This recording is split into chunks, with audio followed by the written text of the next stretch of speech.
इस अध्याय में राक्षस यमदूत संघर्ष और नरक के क्लेशों का वर्णन किया गया है। सीधा चलते हैं कथा की तरफ। ऋषि पुत्र निचकेता ने कहा, हे विप्रो, एक बार जब सभी दूत थककर काम से ऊब कर बैठ गए, हाथ जोड़कर चित्रगुप्त से कहा कि हमारी सारी शक्ति समाप्त हो चुकी है, आप किन्हीं अन्य दूतों को इस कार्य के लिए नियुक्त करें।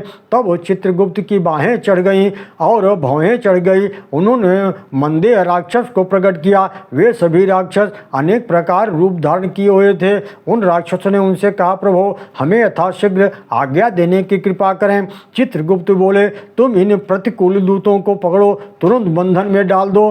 राक्षस बोले, जो थके हों, जिन्हें भूख सता रही हो, जो दुखी अथवा तपस्वी हों, ऐसे दयनीय व्यक्तियों को सेवक तथा अथवा आत्मीय जन समझकर उन पर कृपा करनी चाहिए। आप महात्मा पुरुष हैं, अतः आप ऐसी आज्ञा न दें। पर चित्रगुप्त न माने। अंत में दूतों और राक्षसों में भयंकर संग्राम होने लगा। दूत घोर पराक्रमी वीर थे। राक्षसों की सेना तितर बितर हो गई। एक ओर शोर मच गया, मुझे जीवन दान करो, प्राण दान करो, तो दूसरी ओर ठहरो, पकड़ो, काट डालो, ऐसी आवाज़ें उठने लगी। जिनके अंग छिन्न भिन्न हो चुके थे, वे पिशाच युद्ध भूमि में विमुख होकर भागने लगे। ऐसी स्थिति में दूत सैनिक क्रोध से आंखें लाल करके ऊंचे स्वर में पुकारने लगे, ठहरो, कहाँ भाग रहे हो, धैर्य रखो, अब हम तुम पर आक्रमण करना नहीं चाहते। इसी समय सहसा धर्मराज वहाँ पधार गए और उनकी आज्ञा से वह युद्ध समाप्त हो गया। फिर उन्होंने दूतों की चित्रगुप्त के साथ संधि करा दी। धर्मराज का यह आदेश था कि जो झूठी गवाही देता है, चुगलखोरी करता है, उस मानव के दोनों कानों में जलती हुई कीलें ठोंक दो। झूठ बोलने वाले को यही दंड देना चाहिए। जो गांवों में भ्रमण करके यज्ञ कराता है, किसी एक सिद्धांत पर नहीं रहता, दंभ करता है, पाखंड करता है, जिसके मन में मूर्खता भरी है, ऐसे ब्राह्मण को रस्सी से बांधकर किसी भयंकर नरक में डाल दो। जिसकी जीभ से सदा बुरी वाणी निकलती है, उस पापी के जीभ तुरंत काट डालो। जिसने स्वर्ण की चोरी की है, जो दूसरे के लिए उपकार को भूल गया है, जिसने पिता की हत्या कर डाली है, जिसने पिता का अपमान किया हो, वह क्रूर पापी मानो, उसे ब्रह्मघातियों की श्रेणी में बैठाओ। बहुत शीघ्र उसकी हड्डियों को काटकर धधकती हुई आग में जला दो।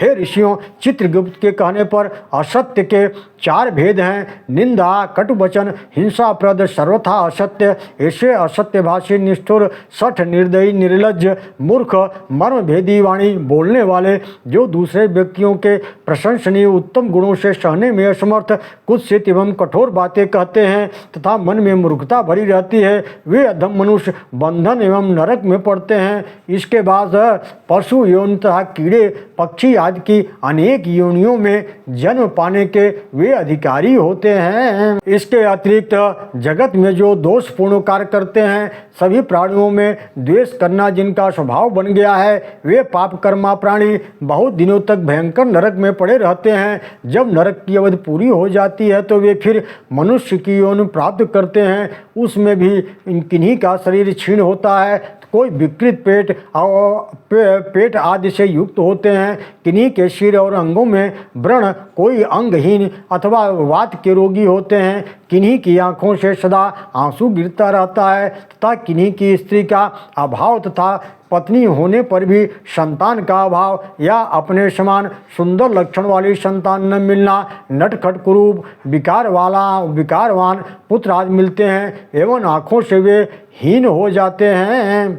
यमराज कहते हैं, हे दूतों, जो चोरी करने में तत्पर रहते हैं, वे पशुओं अथवा मनुष्यों के शरीर प्राप्त करें, जो सदा व्यग्र रहें, जो धर्मशीलादि से संपन्न शुभ लक्षण वाले व्यक्ति को की अवहेलना करते हैं, उन्हें हजारों वर्ष तक नरक यातना में डाल दो।